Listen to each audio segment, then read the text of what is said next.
Խոսքի ազատությունը լավ բան է, բայց մեր երկրի համար չէ, մեր երկրի քաղաքացիների համար չէ։ Խելոք, խելացի գրագետ մարդկանց համար է, որովհետև նրանք երբեք իրենց խոսքը ավել չեն ասի, երբեք իրենց լեզուն շաղ չեն տա, երբեք չեն մտնի զոհվածի մորը անեծք գրեն,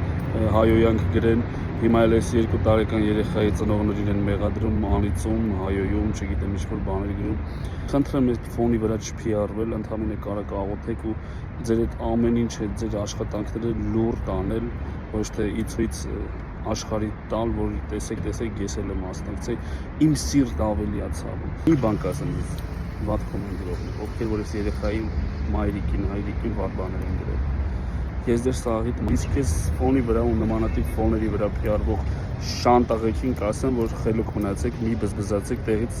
արդեն որ կոկորտների սա ասել։ Կարում եք օգնեք լուր, մի հելեք, մի փիառվեք, կան մարդիկ, որ իրոք գիտեմ, իրոք սրտները ցավում ու իրենք միշտ այդ աշխատանքները արել են։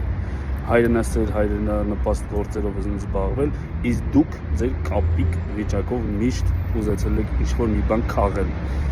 Եռաբլուր գնում նկարվում ձիգ դեմքներով, ծիծեռնակաբեր եղերնի օրեջում եք էլի սուկված զարդարված սիրուն, տեսեք ես ինչ եմ։ Արա անում եք, պահեք ձեր մեջ, արա։ Այ փնթիներ։ Իսկ բալիկի համար խնդրում եմ, եկեք բոլորով աղոթենք, ովքեր որ կարող են թող գնան որոնողական աշխատանքների մասնակցեն ու անդադար եկեք աղոթենք։